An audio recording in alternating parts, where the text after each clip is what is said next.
Tiró mis 3 suéteres tejidos al piso gritando que su bebé solo usará ropa de marca y que mi regalo daba vergüenza.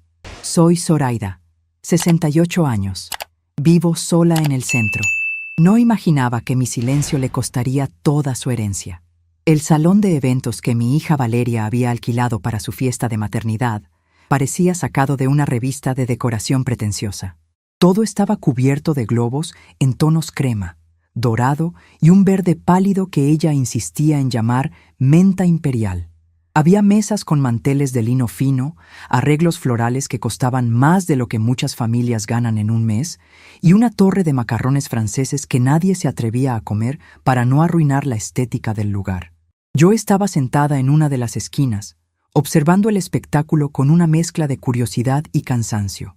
Durante 40 años fui dueña de la mercería La Tijera de Oro. Detrás de ese mostrador de madera de roble, vendiendo botones de nácar, cintas de seda, cierres y los estambres más finos de la ciudad, construí mi vida. Con el sonido constante de mi caja registradora y el filo de mis tijeras de bordar en forma de cigüeña, pagué la educación privada de Valeria. Le di una vida de comodidades que yo nunca tuve en mi juventud, pero en algún punto del camino, mi hija confundió el esfuerzo honesto con la falta de clase. Para ella, el trabajo manual se convirtió en un símbolo de pobreza y mi mercería en un recordatorio incómodo de sus orígenes.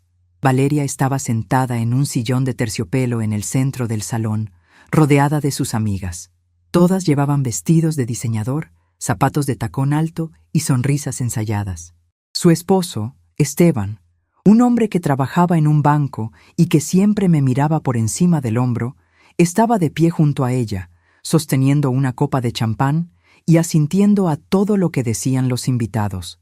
El momento de abrir los regalos había llegado, y el ambiente se llenó de exclamaciones exageradas cada vez que salía a la luz una caja con el logotipo de alguna marca europea. ¡Ay, Valeria! ¡Mira qué hermoso!, chilló una de sus amigas, sosteniendo un diminuto abrigo de lana que llevaba el emblema de una casa de moda italiana. Tu bebé va a ser el más elegante de toda la ciudad. Valeria sonreía complacida, acariciando su vientre abultado con una mano, mientras con la otra recibía las tarjetas de felicitación. Yo esperaba mi turno en silencio, con mi caja envuelta en papel de estraza decorado con un lazo de seda real que había guardado en mi tienda por más de 2 décadas. Adentro descansaban 3 suéteres que había tejido a mano. Me había tomado 3 meses terminarlos. Había importado la lana de alpaca bebé directamente desde Perú. Era un material tan suave que parecía deshacerse entre los dedos, hipoalergénico, cálido pero ligero, ideal para la piel de un recién nacido. Cada puntada, cada trenza en el diseño, llevaba mis oraciones, mis esperanzas y el amor profundo de una abuela que esperaba a su primer nieto. Además de los suéteres, había dejado un sobre blanco y grueso en la mesa principal de regalos, junto a la entrada. Adentro de ese sobre había un cheque con una cantidad de 6 cifras destinado a abrir un fondo de inversión para la universidad del niño o para dar el enganche de una casa más grande para la familia. Era mi verdadero regalo, el fruto de mis inversiones, de los locales comerciales que compré con las ganancias de la mercería y que Valeria ignoraba por completo que existían. Ella siempre creyó que yo vivía de una pensión miserable. Finalmente, una de las organizadoras del evento tomó mi caja y se la entregó a Valeria. «Este es de tu mamá», dijo la chica por el micrófono, con una sonrisa amable. El salón entero se quedó en silencio y todas las miradas se posaron en mí. Yo mantuve la postura recta, alisando la falda de mi vestido sobrio pero impecable. Valeria tomó la caja. Desde el primer instante en que vio el papel de estraza, su rostro se tensó. No era el empaque brillante y ostentoso que ella esperaba. Sus dedos, adornados con anillos de diamantes, tiraron del lazo de seda con impaciencia y abrieron la tapa de cartón. El silencio en el salón se volvió denso, casi asfixiante. Valeria sacó el primer suéter, de color blanco marfil. Luego sacó el segundo, de un amarillo suave, y finalmente el tercero, de color verde agua. Lo sostuvo en el aire por un segundo, como si estuviera sosteniendo trapos sucios. Esperé ver una sonrisa en su rostro, un destello de reconocimiento por el trabajo, por las horas invertidas, por la textura inigualable de la alpaca, pero lo que vi fue una mueca de disgusto absoluto. Su labio superior se curvó en una expresión de repulsión. «Mamá», dijo Valeria por el micrófono, asegurándose de que cada persona en la sala la escuchara. «¿Qué es esto?» «Son suéteres para tu bebé, hija», respondí desde mi asiento con voz clara y serena. «Tejidos a mano, con la lana más fina que pude encontrar». Valeria dejó escapar una risa seca, una carcajada sin alegría que rebotó en las paredes decoradas del salón. Miró a sus amigas, buscando complicidad, y luego me miró a mí con una frialdad que me heló la sangre. «Mamá, qué vergüenza». Sus palabras cortaron el aire como cuchillos afilados. «Esto pica. Mi bebé solo usará ropa de marca. No le voy a poner estas cosas anticuadas que parecen compradas en un mercado de pulgas». Y entonces lo hizo. Dejó caer los 3 suéteres al suelo. No los acomodó en la mesa, no los devolvió a la caja. Los tiró al piso, a un lado de su silla, como si fueran basura indigna de estar cerca de los regalos de diseñador. Un murmullo de sorpresa recorrió el salón. Algunas mujeres se llevaron las manos a la boca, otras desviaron la mirada, incómodas. Esteban, mi yerno, no dijo nada. Se limitó a dar un sorbo a su champán y a mirar el techo, como si la humillación pública de su suegra no fuera asunto suyo. Me quedé sentada, inmóvil. Sentí un golpe en el pecho, un dolor sordo y profundo que amenazaba con robarme el aliento. La niña a la que le había curado las rodillas raspadas, a la que le había enseñado a caminar en los pasillos de mi mercería, me acababa de despreciar frente a 50 extraños. Esperaban que yo llorara. Esperaban que me levantara avergonzada, que pidiera disculpas por no estar a la altura de su nuevo mundo de lujos superficiales. Esperaban a la madre sumisa y herida. Pero yo soy Zoraida. Sobreviví a la viudez a los 30 años. Levanté un negocio en una época en la que las mujeres apenas podían abrir una cuenta bancaria sin el permiso de un hombre. Y construí un patrimonio sólido, a base de inteligencia y cálculo. La tristeza fue reemplazada rápidamente por una claridad absoluta. Como si un velo se hubiera levantado de mis ojos, vi a Valeria tal como era realmente. Una mujer vacía, ingrata y cegada por la vanidad. No derramé ni una sola lágrima. Me levanté de mi silla con una calma que pareció desconcertar a los presentes. Mis pasos no vacilaron mientras cruzaba el salón. El silencio era tan sepulcral que solo se escuchaba el sonido de mis zapatos bajos contra el piso de mármol. Llegué hasta donde estaba Valeria. Ella me miró desde su asiento, levantando la barbilla en un gesto de desafío infantil, esperando que yo le rogara que aceptara el regalo o que saliera corriendo a llorar al baño. Me agaché lentamente, sin perder la dignidad en ningún movimiento. Mis manos, marcadas por décadas de trabajo, recogieron el suéter blanco, luego el amarillo y finalmente el verde agua. Sacudí el polvo invisible que pudieran haber recogido del suelo y los doblé con una precisión militar. Los guardé de nuevo en la caja de cartón y le coloqué la tapa. «Tienes razón, Valeria», dije con una voz tan tranquila que asustaba. «Esto no es para ti». No esperé su respuesta. Me di la vuelta y caminé hacia la entrada del salón. Mientras me acercaba a la puerta, pasé junto a la gran mesa principal donde se apilaban las tarjetas de regalo y los sobres. Mi vista se fijó de inmediato en el sobre blanco, grueso, sellado en la parte posterior con cera roja y el sello de una flor de loto que uso para mi correspondencia personal. Nadie lo había tocado todavía.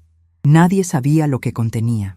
Alargué la mano, tomé el sobre y lo deslicé dentro de mi bolso de cuero. El sonido del cierre de mi bolso fue el punto final de mi asistencia a esa fiesta. Salí del salón y el aire fresco de la tarde golpeó mi rostro.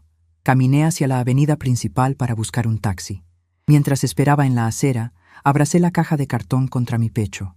La lana de alpaca seguía ahí, suave y cálida, esperando a alguien que realmente supiera valorarla. El viaje en taxi hacia mi casa fue silencioso. Miraba por la ventana cómo las luces de la ciudad comenzaban a encenderse. Mi mente trabajaba a toda velocidad, procesando cada detalle de lo que acababa de ocurrir. No sentía el corazón roto. Sentía que acababa de despertar de un sueño muy largo. Durante años había justificado las actitudes de mi hija. Pensaba que su obsesión por las marcas y las apariencias era solo una fase. una forma de encajar en el círculo social de su esposo. Me convencí a mí misma de que, en el fondo, seguía siendo la niña que valoraba el esfuerzo y el amor.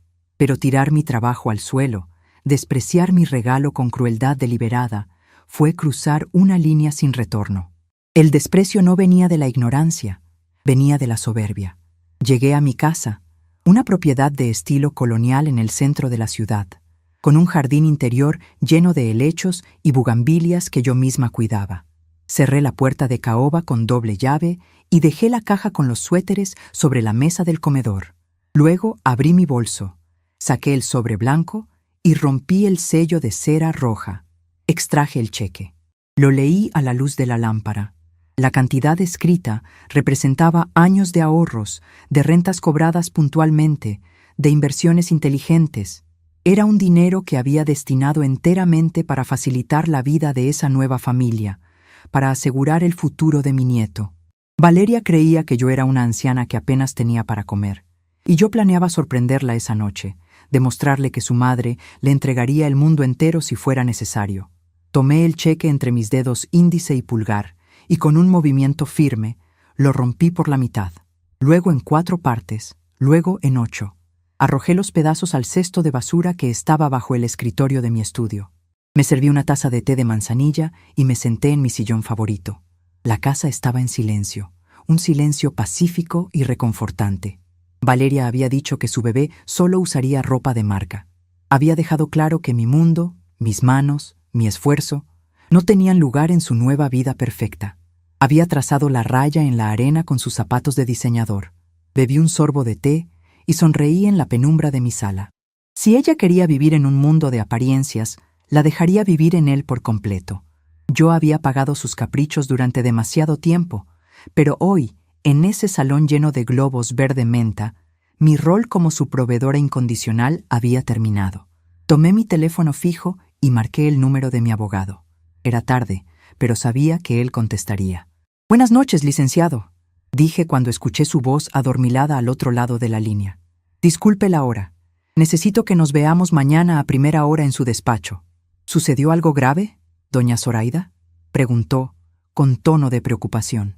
«Al contrario, licenciado, acabo de tener una revelación maravillosa», respondí, mirando la caja de cartón sobre mi mesa. «Necesito cambiar mi testamento y reestructurar todas mis cuentas y propiedades». Colgué el teléfono antes de que pudiera hacer más preguntas. Me recosté en el sillón y cerré los ojos. La señora pobre y anticuada que Valeria creía que yo era, acababa de desaparecer. A partir de mañana, conocerían a la dueña del imperio que financiaba sus fantasías. Mi hija quería marcas exclusivas, y yo estaba a punto de enseñarle el verdadero costo de la exclusividad. Desperté a las 5 de la mañana con una lucidez que no sentía desde mis años de juventud, cuando abría la mercería antes de que saliera el sol. La casa estaba sumida en esa oscuridad silenciosa y fría que precede al amanecer. No había rastros de tristeza en mi pecho. Ni una sola lágrima había manchado mi almohada durante la noche. En lugar de la angustia que cualquier madre normal debería sentir tras ser humillada públicamente por su única hija, lo que corría por mis venas era una energía eléctrica, un propósito renovado. Fui a la cocina y me preparé un café de olla con canela, tal como me gustaba. Mientras el aroma dulce inundaba el ambiente, me apoyé en la barra de azulejos y repasé mentalmente cada segundo del evento de ayer. La mueca de asco de Valeria, el sonido sordo de los 3 suéteres de alpaca cayendo al piso, la mirada indiferente de mi yerno Esteban y el silencio cómplice de todas esas mujeres envueltas en telas costosas. Creían que habían presenciado la derrota de una anciana ridícula. No sabían que, en realidad, habían asistido al funeral de mi paciencia. Con la taza caliente entre las manos, caminé hacia mi estudio. Era una habitación pequeña, forrada de estanterías de madera de piso a techo, llena de libros de contabilidad, enciclopedias viejas y catálogos de hilos que ya nadie imprimía. Detrás de un cuadro de paisajes de acuarela que yo misma pinté hace 20 años, se escondía una caja fuerte empotrada en la pared. Dejé el café sobre el escritorio y giré la perilla de metal. 3 a la derecha, 2 a la izquierda, 4 a la derecha. La pesada puerta de hierro cedió con un chasquido sordo. Adentro no había joyas familiares ni reliquias sentimentales. Había carpetas de cuero grueso, sobres Manila y, lo más importante, mi pesado llavero de bronce. Saqué el llavero y lo dejé caer sobre el escritorio de caoba. El sonido metálico resonó en la habitación como un mazo de juez dictando sentencia. Ese llavero contenía las llaves de 6 propiedades comerciales ubicadas en las avenidas más transitadas de la ciudad. Me senté en mi silla giratoria y comencé a abrir las carpetas. Era hora de hacer un inventario de mi poder. Durante décadas construí un imperio invisible vendiendo cosas minúsculas. Un botón de nácar, un cierre invisible, 1 metro de listón de terciopelo. La gente despreciaba los centavos, pero yo sabía que 1.000.000 de centavos hacían una fortuna. Con las ganancias de la mercería, compré mi primer local en los años 80, cuando los gerentes de los bancos me miraban con burla por ser una viuda que pedía préstamos. Luego compré el segundo, el tercero, hasta llegar a 6. Las rentas mensuales de esos locales, ocupados hoy por farmacias, bancos y restaurantes de cadena, generaban ingresos que Esteban y Valeria no podrían igualar ni trabajando 3 vidas enteras. Pero el documento que más me interesaba estaba en la última carpeta roja. Eran las escrituras del departamento donde vivían mi hija y mi yerno.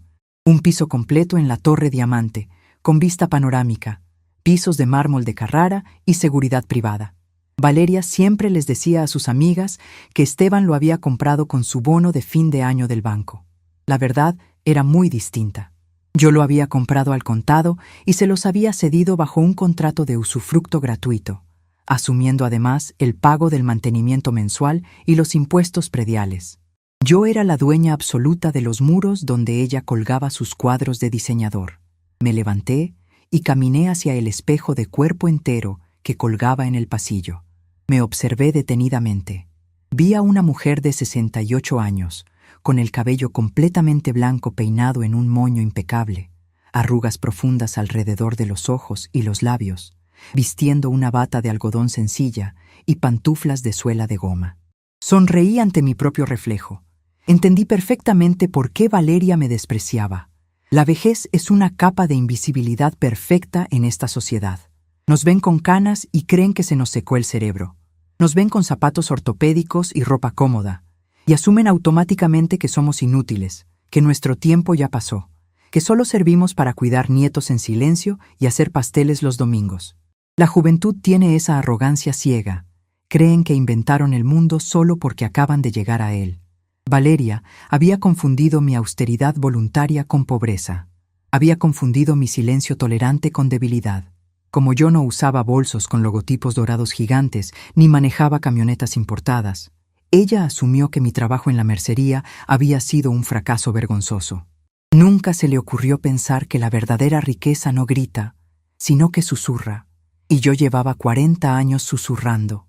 A las 8 en punto de la mañana, me quité la bata, me puse un traje sastre de lana gris, me apliqué un poco de lápiz labial color cereza y salí de casa. Tomé un taxi de sitio y le di la dirección del despacho del licenciado Arturo Bermúdez, en el distrito financiero. Cuando llegué, la secretaria me hizo pasar de inmediato. Arturo era un hombre de unos 50 años, meticuloso y de confianza, que había manejado mis asuntos legales desde que su padre se jubiló. Me recibió de pie, con el ceño fruncido y una taza de café a medio terminar en la mano.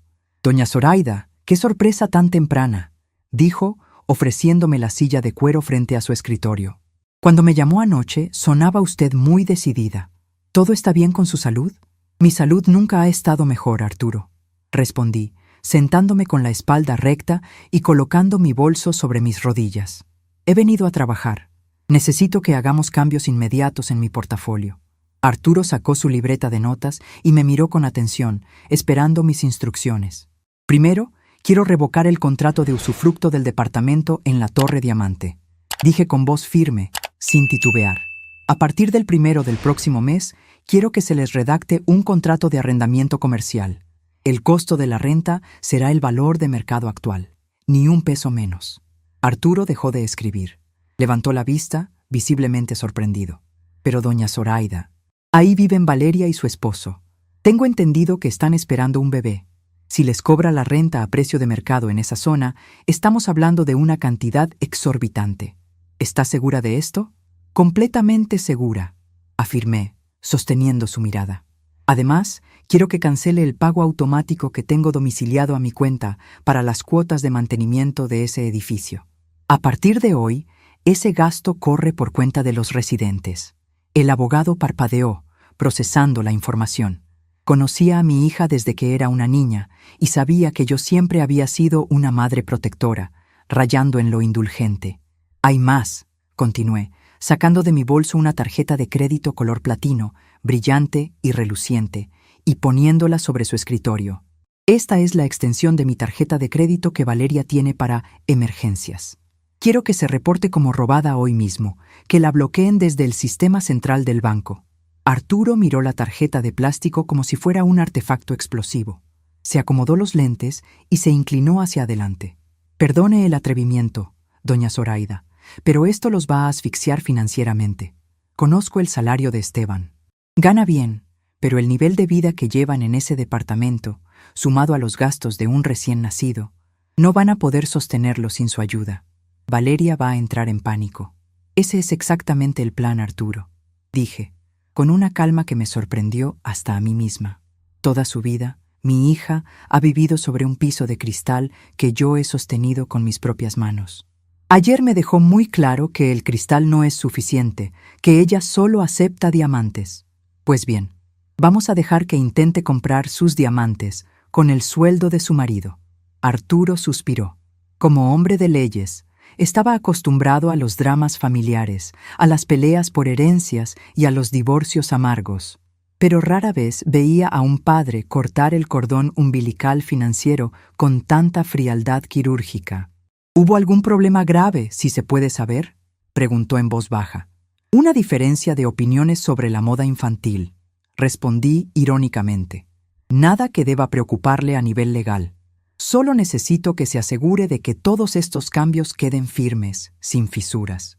No quiero que haya margen para renegociaciones. Lo haré hoy mismo. Redactaré el contrato de arrendamiento y se los enviaré por mensajería certificada a su domicilio. El banco bloqueará la tarjeta antes del mediodía. ¿Hay algo más respecto a sus cuentas personales o su testamento? Sí, el testamento actual queda anulado. Prepararemos uno nuevo la próxima semana. Pero por ahora, quiero que todo mi capital líquido, mis fondos de inversión y las propiedades pasen a formar parte de un fideicomiso ciego administrado por usted y su despacho. Si algo me llega a pasar mañana, Valeria no tendrá acceso directo a un solo centavo de mi cuenta bancaria. Todo lo que ella reciba, si es que decido dejarle algo, será bajo condiciones estrictas que yo misma dictaré. Arturo asintió solemnemente. Sabía que cuando yo tomaba una decisión, no había fuerza humana que me hiciera retroceder. Firmé un par de autorizaciones temporales, me levanté y le tendí la mano. Gracias, Arturo. Confío en su rapidez. No se preocupe, doña Zoraida. Las notificaciones llegarán pronto. Y prepárese, porque el teléfono le va a sonar sin descanso. No lo creo. Sonreí levemente. Pienso desconectarlo por unos días. Necesito paz para terminar un tejido que tengo pendiente. Salí del despacho sintiéndome 10 años más joven. El sol de la mañana brillaba sobre los altos edificios de cristal del distrito financiero. Mientras caminaba por la acera, esquivando a ejecutivos apurados que hablaban por sus teléfonos de última generación, mi mente terminó de trazar el mapa de lo que estaba por venir. No iba a haber gritos. No iba a haber reclamos dramáticos ni escenas de telenovela. Mi venganza no sería un escándalo vulgar. Sería una ejecución silenciosa, fría y sistemática. Quitaría mi red de seguridad hilo por hilo, despacio, dejando que la gravedad hiciera su trabajo. Valeria y Esteban habían construido un castillo de naipes basado en la ilusión de su propio éxito. Esteban se pavoneaba en sus reuniones de exalumnos presumiendo su puesto en el banco, sin mencionar que la mitad de su cartera de clientes existía porque yo había movido mis influencias y mis cuentas a su sucursal para que él cobrara las comisiones. Valeria jugaba a ser la esposa trofeo de la alta sociedad, organizando tés de canastilla con macarrones franceses, pagados indirectamente por las rentas de los locales que yo administraba. Eran 2 actores de reparto, creyéndose los dueños del teatro. Regresé a casa cerca del mediodía. El jardín interior me recibió con la frescura de sus helechos. Fui directamente al comedor, donde la caja de cartón con los suéteres tejidos seguía exactamente donde la había dejado la noche anterior. Abrí la tapa y acaricié la lana verde agua. Era tan suave, tan delicada. Tomé mis tijeras de bordar, esas que tienen forma de cigüeña con el pico afilado, y corté un pequeño hilo rebelde que sobresalía del cuello de la prenda.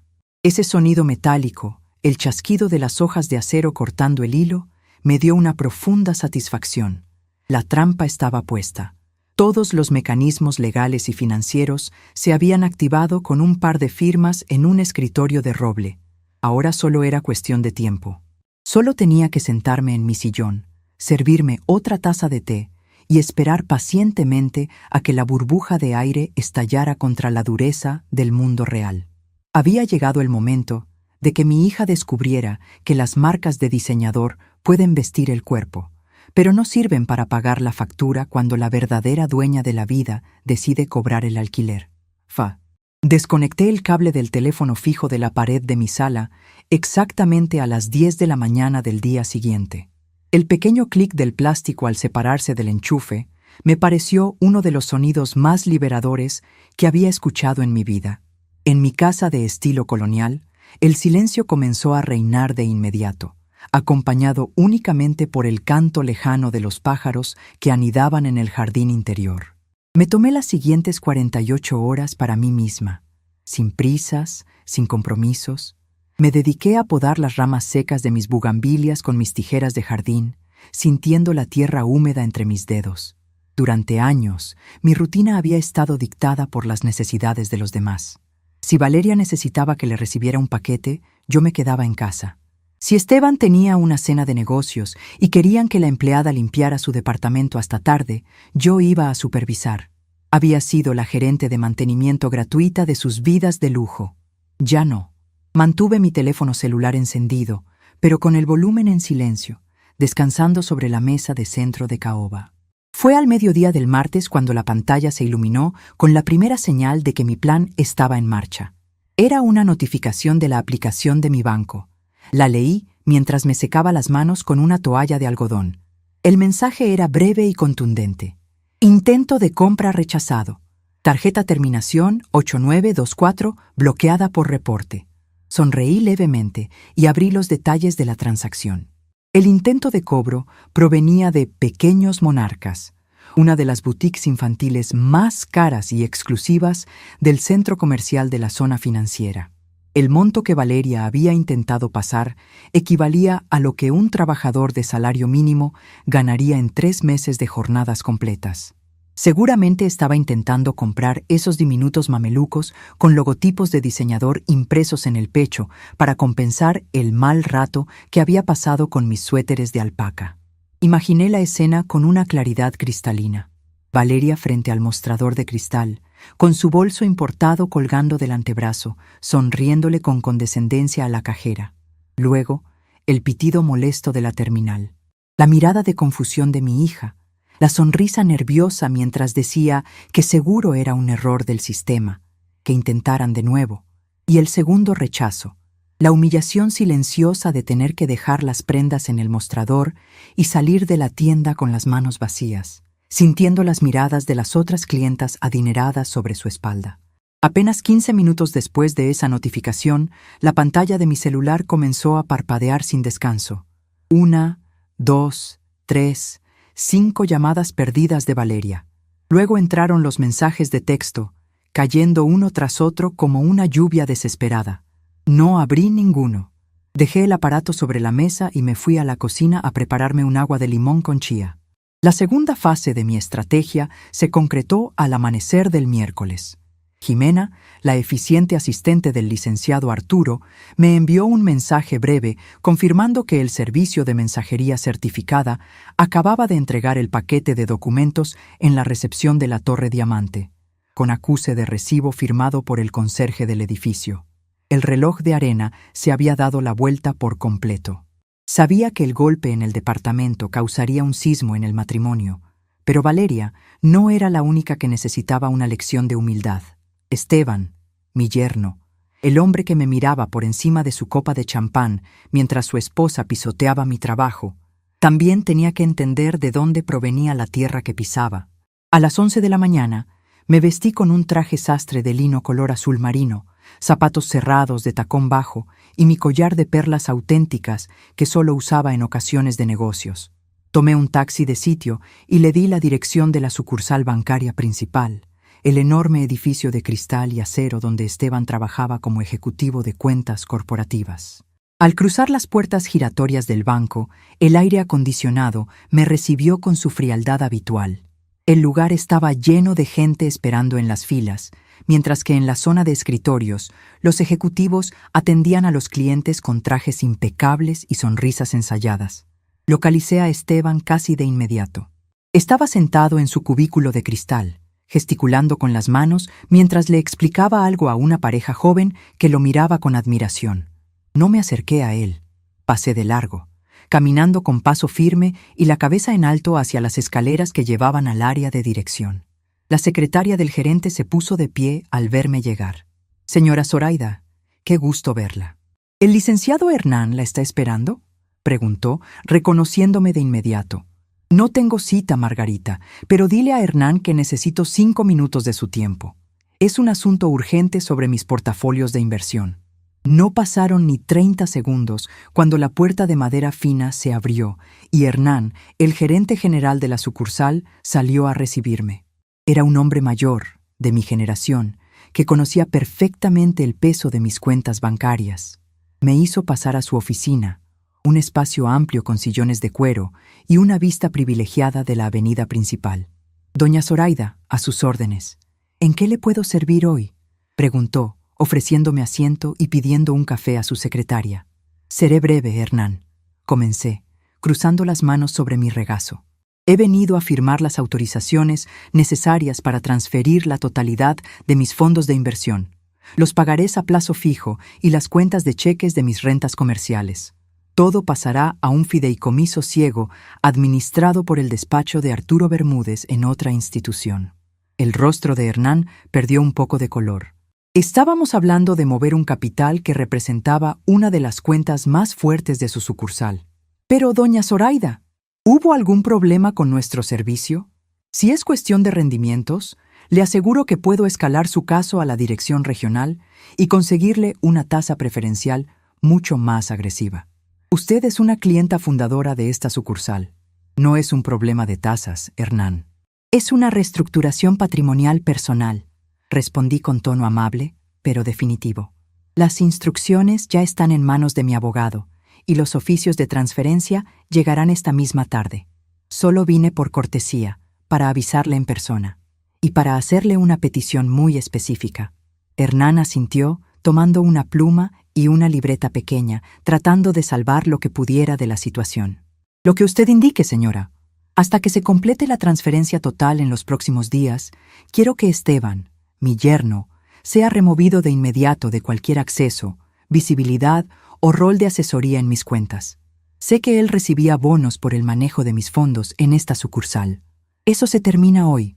Exijo confidencialidad absoluta sobre mis movimientos financieros». Hernán tragó saliva, comprendiendo de golpe la dinámica familiar que se estaba desarrollando frente a sus ojos. «Queda hecho en este preciso instante. Entraré al sistema y bloquearé su perfil de ejecutivo para sus números de cuenta. Se lo agradezco, Hernán. Ha sido un placer hacer negocios con usted todos estos años». Me puse de pie, le estreché la mano y salí de la oficina del gerente. Mientras bajaba las escaleras hacia el piso principal, sentí la mirada de Esteban clavada en mí.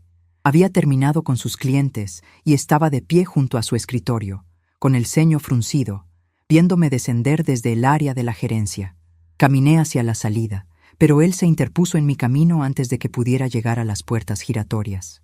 Llevaba puesto un traje gris claro que yo sabía perfectamente que costaba más que la mensualidad de un auto, y una corbata de seda italiana. «Zoraida, qué sorpresa verte por aquí», dijo, forzando una sonrisa amplia para no llamar la atención de sus compañeros de trabajo. «Valeria ha estado tratando de comunicarse contigo como loca. Tu teléfono de casa suena ocupado todo el tiempo». Lo desconecté. «Necesitaba un poco de paz», respondí, mirándolo directamente a los ojos, sin detener mi paso, obligándolo a caminar a mi lado. «Oye, qué bueno que te veo. continuó, bajando el tono de voz hasta convertirlo en un susurro tenso. Hubo un problema rarísimo con la extensión de la tarjeta de crédito de Valeria ayer, y hoy por la mañana nos llegó un paquete de tu abogado. Creemos que Arturo cometió un error administrativo gravísimo. Nos mandó un contrato de arrendamiento para el departamento, con una cifra ridícula de renta y un aviso de cobro de mantenimiento.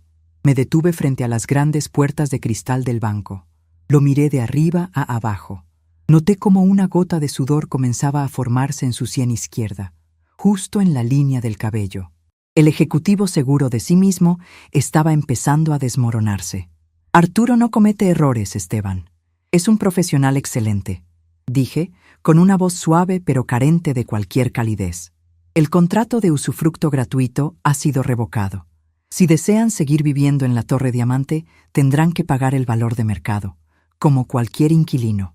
Esteban parpadeó varias veces, incrédulo. Miró a su alrededor, asegurándose de que nadie del banco estuviera escuchando que su suegra le estaba cobrando la renta. Zoraida, por favor, dime que esto es una broma, susurró, y esta vez la sonrisa falsa desapareció por completo. ¿Es por lo de los suéteres?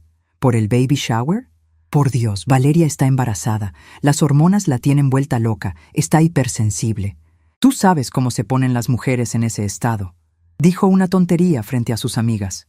Sí, pero no puedes dejarnos en la calle por una rabieta de embarazo. El cinismo de sus palabras me provocó una mezcla de asco y lástima. Usar el embarazo de su esposa como escudo para justificar la crueldad y la soberbia era el movimiento de un hombre cobarde. Nadie los está dejando en la calle, Esteban, le contesté, acomodando mi bolso sobre mi hombro con total tranquilidad. Ustedes son adultos exitosos. Tú eres un banquero prestigioso y mi hija es una mujer con gustos muy refinados. Solo estoy retirando el subsidio.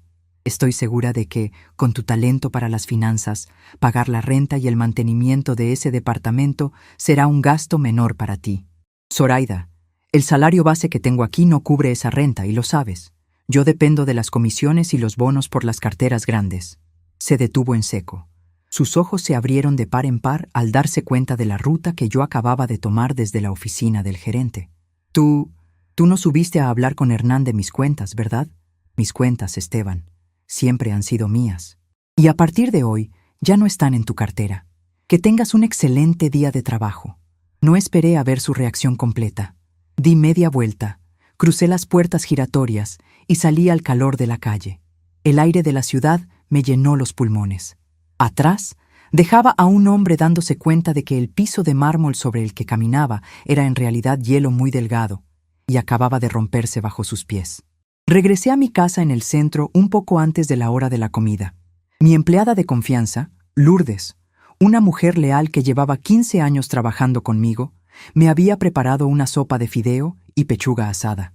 Mientras comía en la mesa de la cocina, saqué mi teléfono celular y finalmente decidí escuchar los mensajes de voz que Valeria había dejado en mi buzón. Puse el teléfono en altavoz sobre la mesa. El primer mensaje era del martes por la tarde. Mamá, soy yo. Oye, tuve un problema horrible en la plaza con la tarjeta. Qué vergüenza me hiciste pasar, de verdad. Llámame al banco a ver qué pasó. Seguro el plástico se dañó. Te marco al rato. El tono era molesto, exigente, como el de una patrona hablándole a su empleada. El segundo mensaje, del miércoles por la mañana.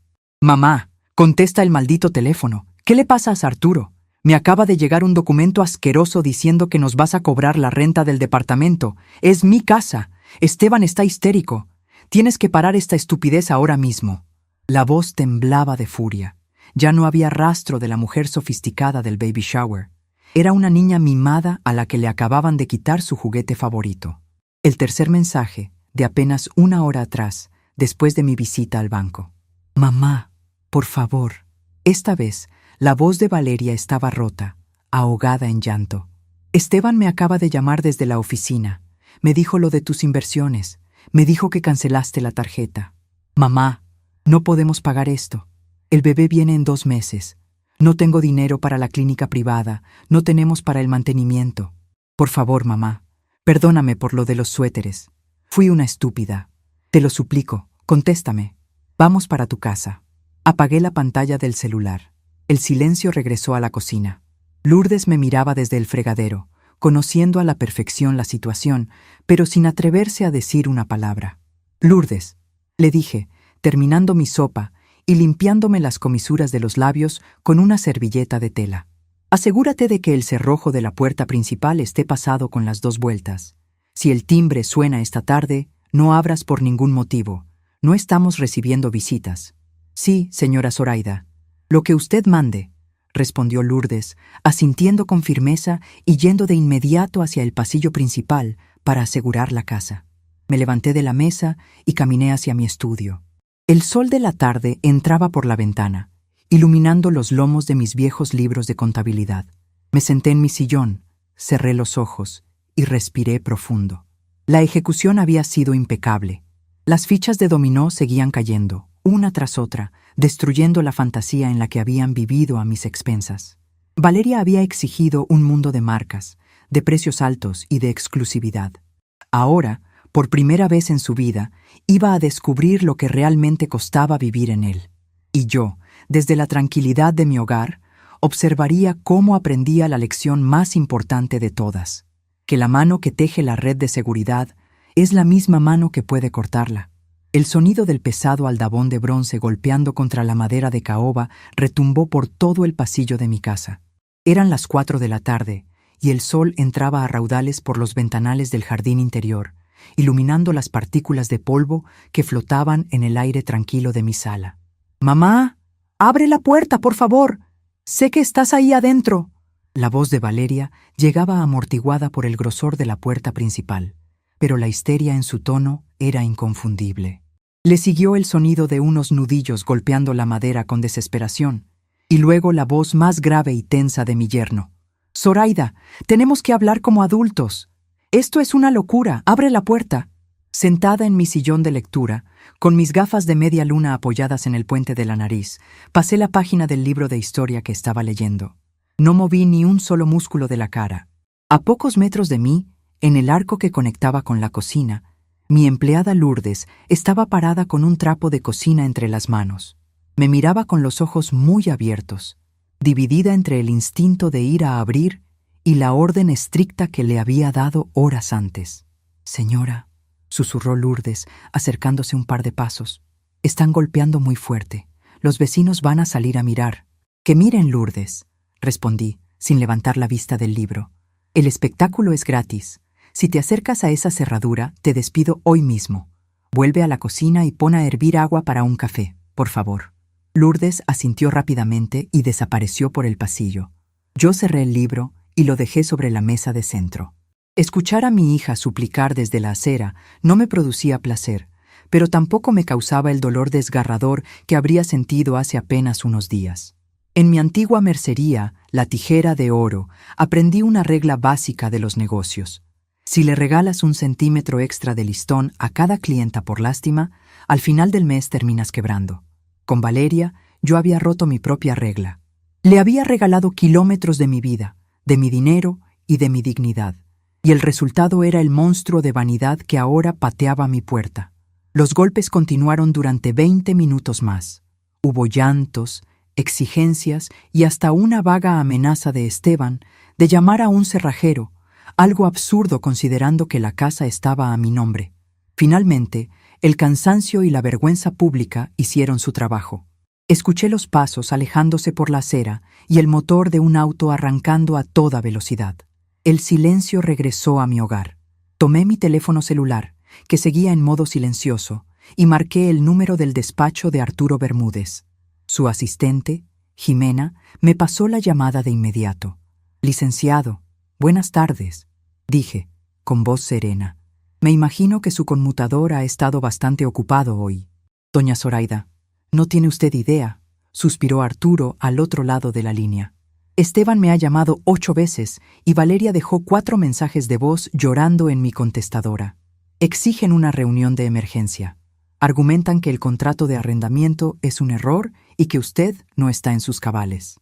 Sonreí levemente ante la audacia de mi yerno. «Perfecto. Cítelos mañana a las 10 de la mañana en su sala de juntas.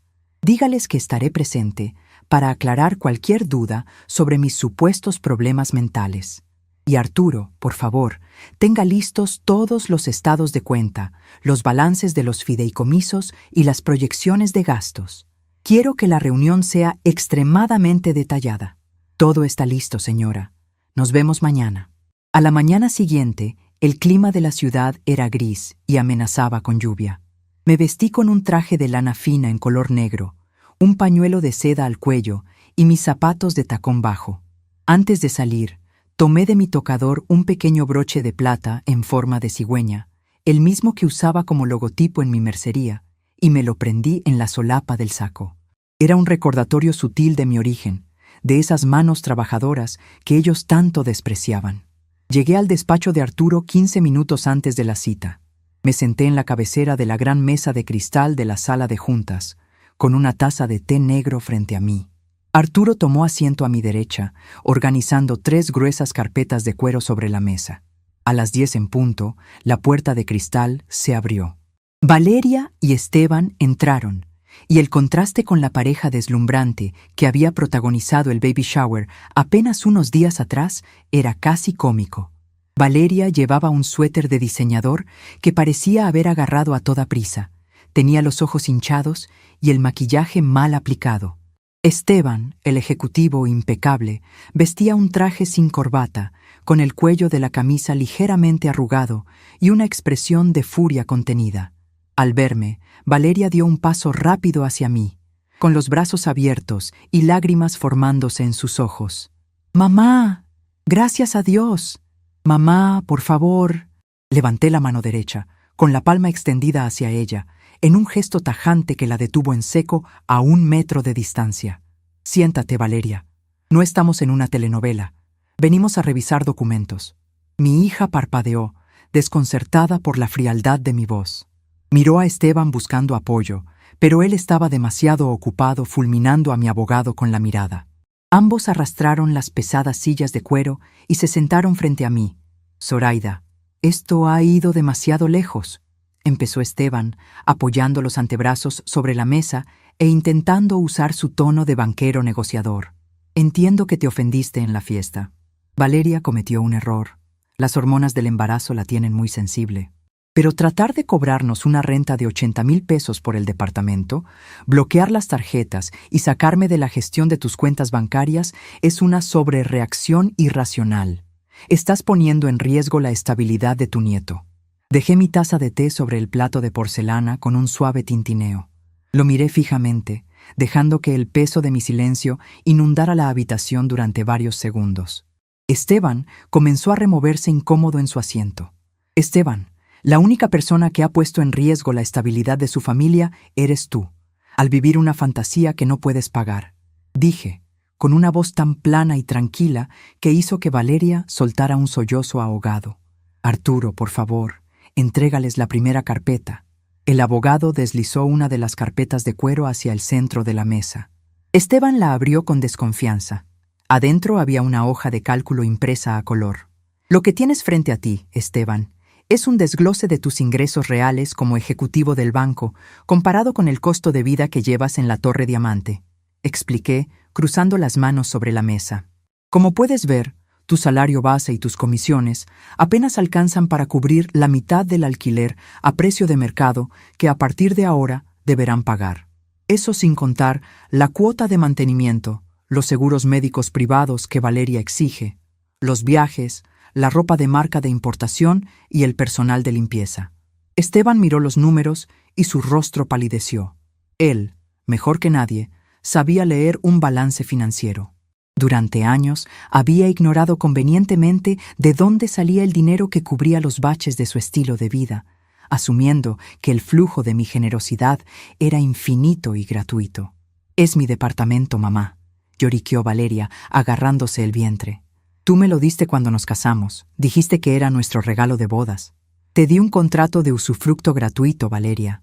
Nunca puse las escrituras a tu nombre porque, muy en el fondo, sabía que Esteban y tú no tenían la madurez financiera para mantener una propiedad de esa categoría», respondí, implacable. «Ayer demostraste que tampoco tienes la calidad moral para valorarlo. Exiges ropa de diseñador para tu hijo, repudias el trabajo manual y te burlas de la mujer que te dio todo. Pues bien, la ropa de diseñador y los departamentos de lujo se pagan con dinero. Quiero ver cómo los pagas ahora. Es imposible que paguemos esta renta, Zoraida, estalló Esteban, golpeando la mesa con la palma de la mano. Me sacaste de tus cuentas de inversión. Ese bono anual que yo recibía por manejar tu portafolio era lo que usábamos para pagar los viajes y los extras. Me has cortado las piernas en el banco. Mi jefe me pidió explicaciones esta mañana. Tu jefe te pidió explicaciones porque eras un pésimo asesor financiero que solo conservaba su puesto gracias a mi capital. Le solté, sin levantar la voz, pero clavando cada palabra como un clavo en su ataúd profesional. Durante 5 años dejé mi dinero en esa sucursal, aceptando rendimientos mediocres, solo para que tú pudieras lucirte frente a tus colegas y cobrar tus comisiones. Yo subsidiaba tu carrera, Esteban, y tú tenías el descaro de mirarme por encima del hombro en las reuniones familiares.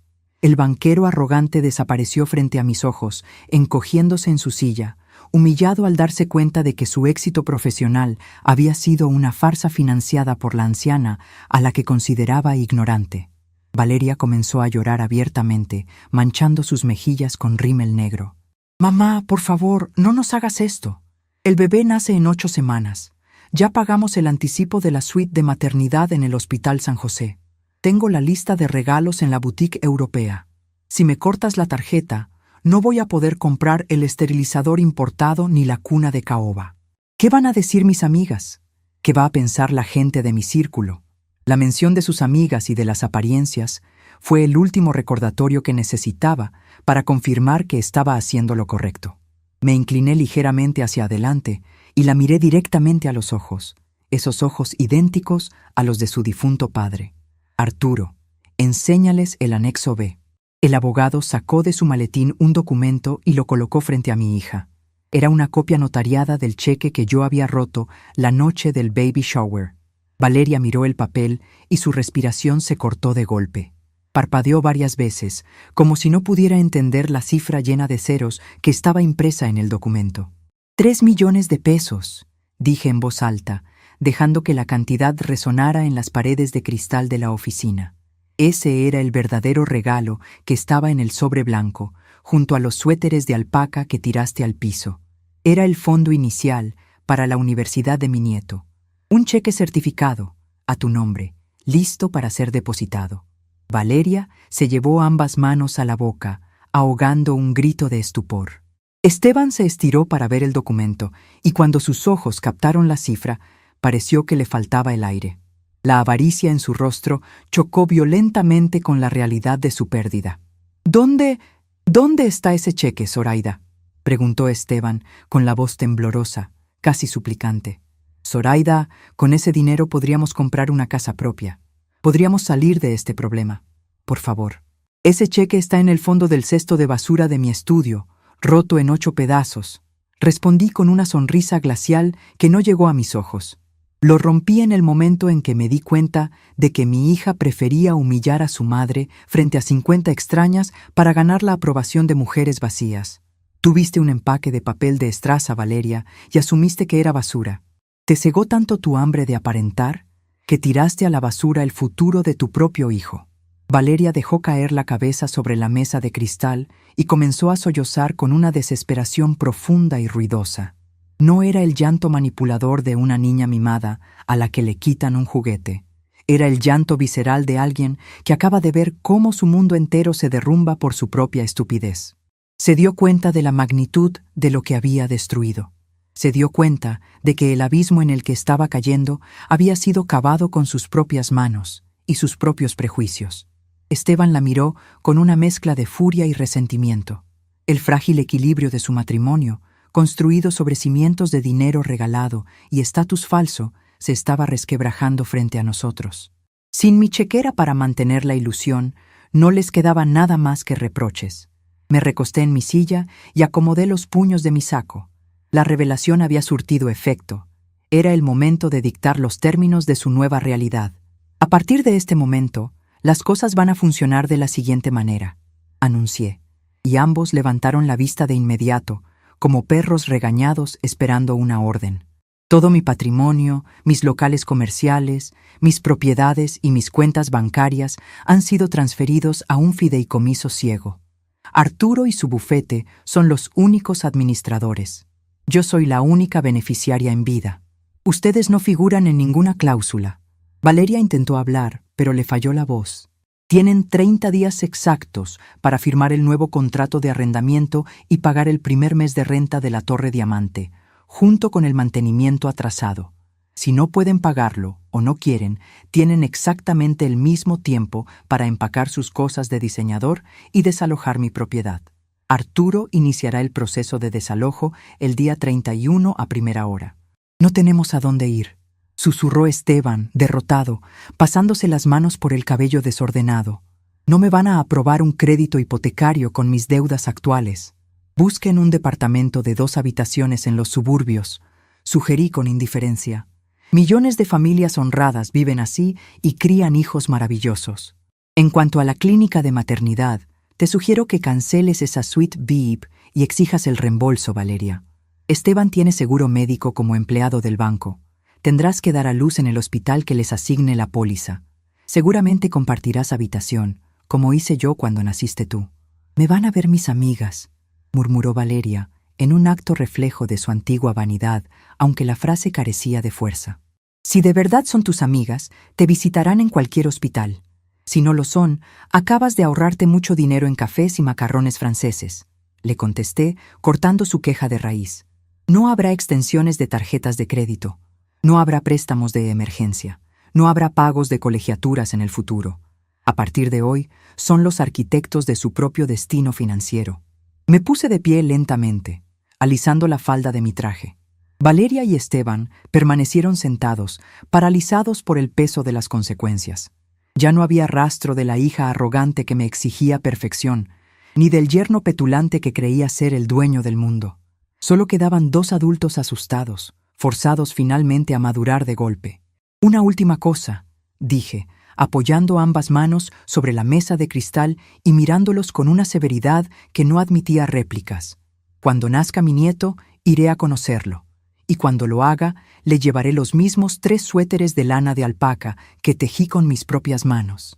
Más les vale a ambos que, cuando yo cruce esa puerta, el niño lleve puesto uno de ellos. Si veo un solo logotipo de marca europea en ese bebé el día que yo lo conozca, les aseguro que ni siquiera heredarán los botones de mi vieja mercería. Sin esperar respuesta, tomé mi bolso, le hice un leve gesto de agradecimiento a Arturo y caminé hacia la salida. Abrí la puerta de cristal de la oficina y salí al pasillo alfombrado del despacho. No miré hacia atrás. Mientras esperaba el ascensor, sentí una ligereza extraordinaria en el pecho. Había pasado 40 años cargando el peso de una culpa absurda, tratando de compensar a mi hija por las carencias de mi juventud, construyéndole un trono que terminó por volverla un tirano. Pero el trono había sido desmantelado. El piso de cristal sobre el que bailaban se había hecho añicos, y por primera vez en sus vidas tendrían que aprender a caminar sobre la tierra dura y honesta. Es fascinante observar con qué rapidez se disuelve la arrogancia cuando llega la primera factura que no puedes pagar. Los 30 días de plazo que les di en la oficina del licenciado Arturo pasaron para mí como una brisa suave de primavera, llena de tranquilidad y mañanas de café en el jardín. Pero para Valeria y Esteban, ese mes fue un huracán categoría 5 que arrasó con su castillo de naipes. A través de los reportes puntuales de mi abogado, me fui enterando de los pormenores de su caída al mundo real. Esteban intentó solicitar un crédito personal en su propio banco para cubrir la renta de la Torre Diamante y mantener las apariencias, pero su nivel de endeudamiento por los relojes de lujo, los viajes a Europa a meses sin intereses y el financiamiento de su automóvil alemán de último modelo hicieron que el sistema lo rechazara automáticamente. Sin el respaldo de mis cuentas de inversión, que antes servían como garantía invisible para sus caprichos, mi yerno descubrió que su firma no valía nada. Tuvieron que mudarse. No fui a verlos empacar ni me paré por el edificio para supervisar la mudanza. Me quedé en mi casa de estilo colonial, podando mis helechos y escuchando música clásica en mi vieja radio de transistores. Arturo me informó que habían alquilado un departamento de 2 habitaciones en una colonia de clase media, un lugar decente, pero con un área de lavado compartida, sin pisos de mármol de Carrara y sin guardias de seguridad uniformados abriendo la puerta de cristal. Exactamente el tipo de lugar en el que necesitaban vivir para que sus pies volvieran a tocar la tierra. Lo más revelador de su descenso, según supe después, fue el silencio ensordecedor de su círculo social. Las mismas amigas de Valeria que habían chillado de emoción ante los abrigos italianos en el baby shower, de pronto tenían las agendas llenas cuando mi hija necesitó ayuda para guardar en cajas su vajilla de porcelana. Nadie fue a visitarla a su nuevo código postal. El estatus que habían comprado con mi dinero era una ilusión rentada, y en el momento en que se cortó el flujo de efectivo, el público abandonó el teatro. Mientras ellos aprendían a hacer un presupuesto para ir al supermercado, yo experimenté un renacimiento absoluto. Me di cuenta de que había pasado la última década conteniendo la respiración, intentando hacerme pequeña para encajar en el rincón invisible que mi hija había designado para mí. Al liberarme de la carga de financiar su vanidad, mi energía regresó con una fuerza que creía perdida en mi juventud. Saqué del fondo de mi ropero mis viejos libros de contabilidad de la mercería La Tijera de Oro. Revisé mis números, hablé con Arturo y decidí usar una parte de los rendimientos de mis locales comerciales para algo verdaderamente útil. En menos de un par de semanas, inicié los trámites para abrir un centro comunitario en un barrio periférico de la ciudad. Contraté maestras y compré máquinas de coser industriales. Iba a enseñar a mujeres jóvenes, muchas de ellas madres solteras, a tejer, a bordar, a hacer arreglos de sastrería y, sobre todo, a administrar un pequeño negocio. Mi dinero ya no iba a patrocinar macarrones franceses ni globos color menta imperial. Iba a patrocinar la independencia de mujeres que, como yo en mi viudez, necesitaban aprender que en sus propias manos residía el poder de cambiar su destino. Mi vida se llenó de un propósito vibrante. Ya no esperaba sentada junto al teléfono a que Valeria me llamara para pedirme un favor disfrazado de visita. Yo tenía mis propias reuniones, mis propios proyectos y una paz mental que no cambiaría por todo el oro del mundo. El momento culminante de esta transformación llegó casi 2 meses después de aquella reunión en el despacho. Eran las 3 de la mañana de un martes cuando mi teléfono celular rompió el silencio de mi alcoba. Al ver el nombre de Esteban en la pantalla, supe de inmediato de qué se trataba. Contesté al tercer timbre, encendiendo la lámpara de mi buró. «Zoraida». La voz de mi yerno sonaba ronca, arrastrando las palabras con un agotamiento profundo y genuino. Ya nació. Mateo nació hace media hora. «¿Cómo están los dos?», pregunté, manteniendo un tono sereno, aunque mi corazón de abuela dio un vuelco inevitable de alegría. «Están bien. Valeria está muy cansada. El parto fue largo, pero el niño está perfecto. Pesó 3,5 kilos. Estamos en el hospital regional, el que me cubre la póliza del banco. Llegaré a primera hora de la mañana». Fue lo único que dije antes de colgar. No dormí el resto de la noche. Me levanté, me di una ducha de agua caliente y me preparé con meticulosidad. Elegí un traje sastre color arena, sobrio pero elegante, zapatos cómodos y me prendí en la solapa izquierda mi broche de plata en forma de cigüeña. Fui al comedor, tomé la caja de cartón envuelta en papel de estraza que había guardado celosamente desde el día del baby shower y salí a la calle para tomar un taxi. El hospital regional era un mundo diametralmente opuesto a la clínica privada San José, donde Valeria había planeado dar a luz originalmente. Aquí no había servicio de valet parking ni un vestíbulo con pisos relucientes y música ambiental. Había pasillos abarrotados, un olor penetrante a cloro y alcohol etílico, enfermeras corriendo de un lado a otro con expedientes bajo el brazo y el eco constante de llantos de recién nacidos y murmullos de familias enteras esperando noticias. Navegué por los pasillos siguiendo las indicaciones de la recepcionista hasta llegar al área de maternidad. La habitación que le había tocado a mi hija era la número 214. Entré empujando la pesada puerta de madera descarapelada. Era un cuarto compartido. 2 camas de hospital separadas únicamente por una cortina de tela verde pálido. En la cama, junto a la ventana, había otra mujer joven amamantando a su bebé. En la cama más cercana a la puerta estaba Valeria. Me quedé de pie en el umbral por un momento, observando la escena. No había arreglos de flores exóticas ni globos metálicos dándole la bienvenida al heredero. Esteban estaba dormido, encorvado en una silla de plástico rígido en una esquina, con la corbata aflojada y la camisa arrugada. Valeria estaba despierta, recostada sobre las almohadas delgadas del hospital. Estaba pálida, con el cabello alborotado y el rostro desprovisto de cualquier rastro de maquillaje. Las ojeras marcaban un contraste violento con la piel de sus pómulos. Pero lo que más me impactó no fue su aspecto físico, sino la forma en que sostenía el pequeño bulto que descansaba sobre su pecho. Lo abrazaba con una mezcla de terror reverencial y amor absoluto. Di un paso hacia adentro y el leve repiqueteo de mis tacones en el linóleo hizo que Valeria levantara la vista. Al verme, sus ojos se llenaron de lágrimas al instante. No apartó la mirada ni intentó componer su postura. Me acerqué lentamente hasta quedar al lado de su cama. Bajé la vista hacia mi nieto. Era diminuto, con la piel sonrosada y un mechón de cabello oscuro asomando por su frente. Estaba profundamente dormido, ajeno al drama financiero y familiar que había precedido su llegada. Y entonces lo vi. Mateo no llevaba puesto un mameluco con el logotipo de una casa de moda europea. No estaba envuelto en mantas de seda importada. Llevaba puesto el suéter verde agua tejido con lana de alpaca. Le quedaba un poco grande, pero la textura suave del estambre se adaptaba perfectamente a su cuerpecito frágil, envolviéndolo en un abrazo cálido que solo mis manos habían sabido construir. Valeria notó hacia dónde se dirigía mi mirada. Acarició la manga del suéter de su hijo con un dedo tembloroso.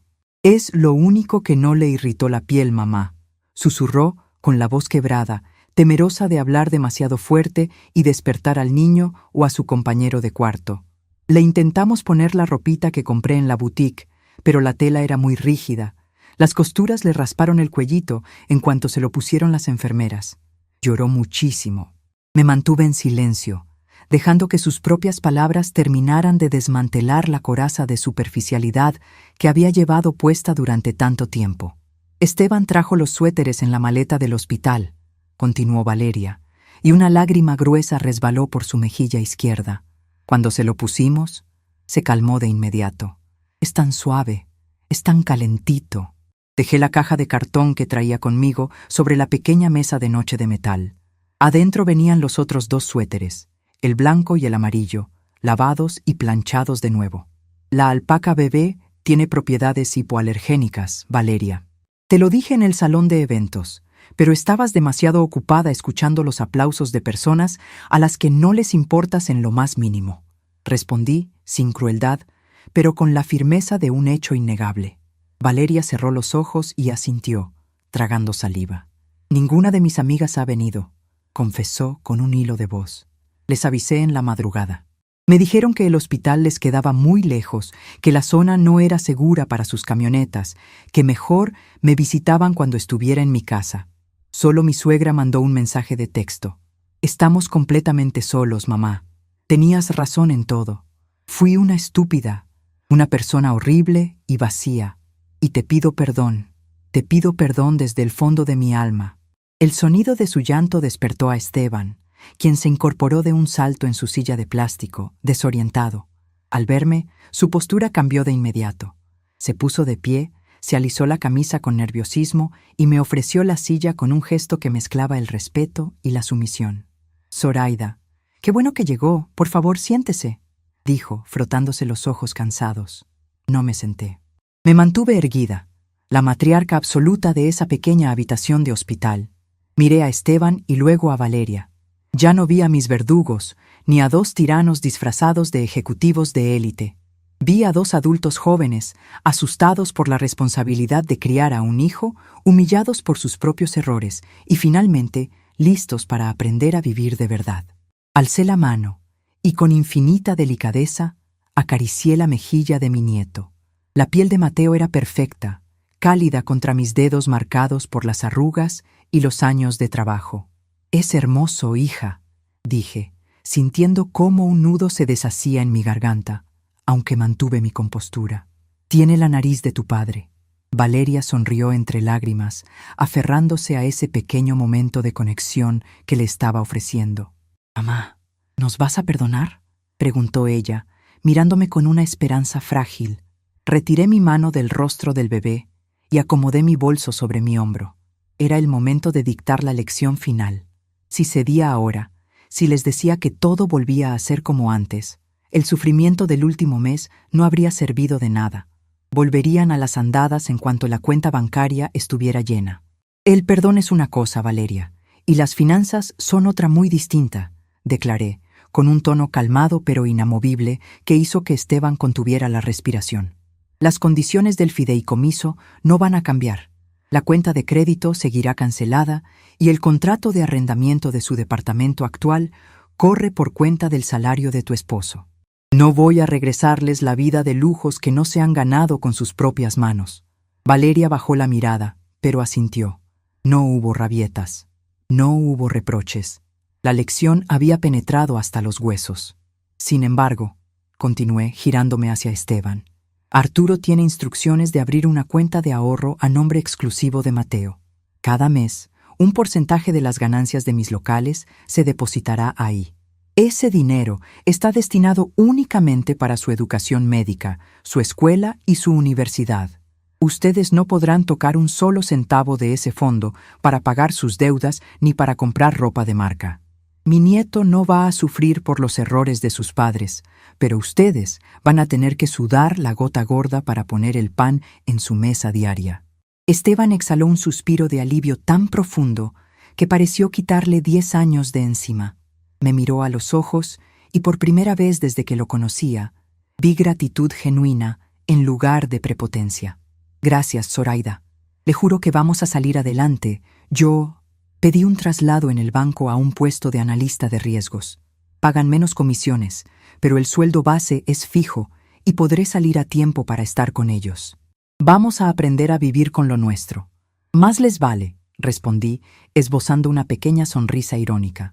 «Porque si vuelvo a ver un mameluco italiano de 10,000 pesos en este niño mientras ustedes comen sopa instantánea, yo misma me encargaré de pedir la custodia». Valeria soltó una pequeña risa. Una risa débil pero honesta, liberada del peso aplastante de tener que aparentar perfección. Me quedé con ellos durante 1 hora más. Hablamos sobre los cuidados del ombligo, sobre los horarios de lactancia y sobre cómo hacer que el niño eructara después de comer. Fui la madre y la abuela que siempre quise ser, pero esta vez bajo mis propias reglas y exigiendo el respeto que me correspondía. Cuando me despedí, le di un beso en la frente a mi hija y otro a mi nieto. Al cruzar la puerta de la habitación y salir al pasillo bullicioso del hospital, sentí que la última cadena que me ataba a la culpa se rompía en 1000 pedazos. El viaje de regreso a mi casa en el centro de la ciudad fue el más pacífico de mi vida. Miraba por la ventana del taxi cómo la ciudad despertaba, cómo los comerciantes abrían sus cortinas metálicas y la gente caminaba a paso rápido hacia sus trabajos. Yo pertenecía a ese mundo. Al mundo de la gente que se ensucia las manos, que cuenta las monedas y que sabe exactamente cuánto cuesta cada ladrillo de su casa. Había logrado algo que el dinero por sí solo nunca podría comprar. Había rescatado a mi hija de sí misma. Al negarme a seguir siendo la alfombra sobre la que pisaba, la obligué a pararse sobre sus propios pies. Llegué a mi hogar, abrí la puerta de caoba y el aroma a tierra húmeda de mi jardín interior me dio la bienvenida. Sobre la mesa de centro descansaban mis tijeras de bordar en forma de cigüeña, afiladas y brillantes. La vida, al igual que una prenda tejida a mano, requiere paciencia, tensión correcta y saber exactamente cuándo hacer un nudo para que todo el trabajo no se desbarate. A veces, la mayor demostración de amor que una madre puede dar no es proveer de todo, sino tener el valor de cortar el hilo para obligarlos a tejer su propio destino.